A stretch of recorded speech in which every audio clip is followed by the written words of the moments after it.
근데 성인들 같은 경우는 이게 뭐 콧등 주름 이라든가 뭐 다크서클도 생길 수 있다 이런 얘기 제가 얼마 전에 들었는데 예, 맞는 정보인지 모르겠어요. 네, 맞습니다. 이제 우리 알레르기 비염으로 인해 가지고요 비강이 붓게 되거든요. 그럼 혈액 순환이 잘 되지가 않아요.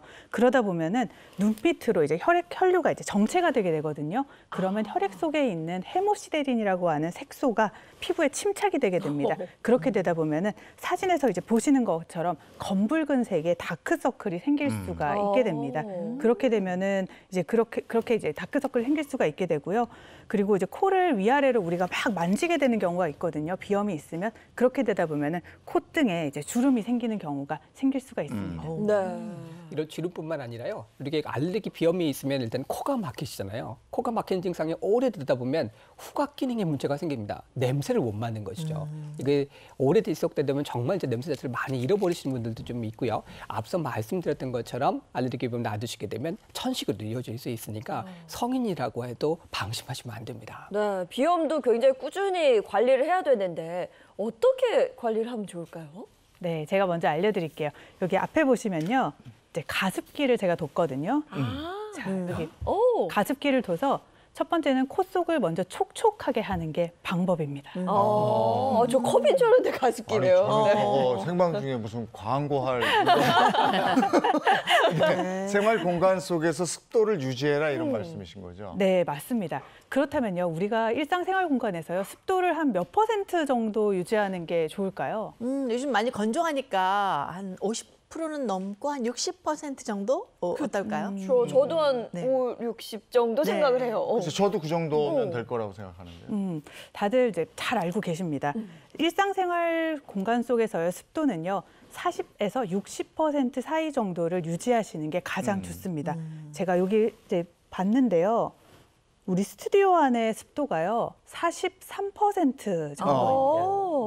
지금 저희가 이제 에어컨도 켜고 오늘은 사실은 이제 비가 오니까 조금 외부의 습도가 조금 높은 편이기는 하잖아요. 그죠? 40에서 60% 사이가 정상이라고 봤을 때 이제 정상의 한치 정도 되는 것 같네요. 그죠? 네. 그렇군요. 근데 가습기가 사실 세척이 더 중요한 거 아니에요? 네, 맞습니다. 이제 습도를 유지하기 위해서 이제 가습기를 켜는 것도 굉장히 중요하고요.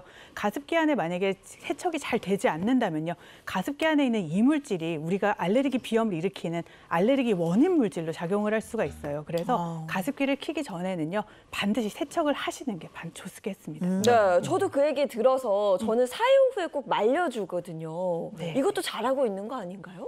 네, 아주 잘하고 계신데요. 거기에 이제 한 가지만 더 추가로 알려드리자면은요. 분무기에 식초를 넣으셔가지고 가습기 구석구석을 한번 분무를 하시고 칫솔 같은 솔로 구석구석을 잘 문질러서 세척을 하신 후에 사용을 하시면 훨씬 위생적으로 또 세균이 번식하는 것을 막아줄 수가 있고요.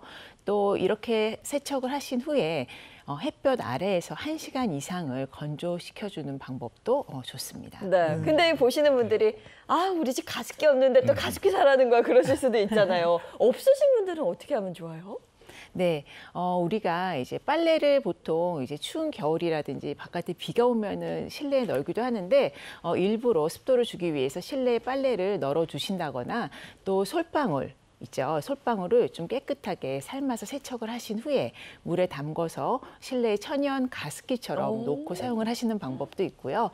마지막으로는 식물들을 실내에서도 키우시는데 이 식물도 가습기의 역할을 해줄 수가 있습니다. 그리고 이제 그 난방들 하실 텐데 네. 실내 온도를 조금만 낮춰도 그게 훨씬 또 괜찮아요. 네. 근데 앞서서 알레르기 유발 물질이 있다고 그러셨잖아요. 네. 그게 이제 원인이 되는 거. 네. 근데 그걸 찾아서 개선을 해야 되는 거 아니겠습니까? 네, 맞습니다. 이제 알레르기 비염 자체가 알레르기 원인 물질이 있다고 말씀드렸잖아요.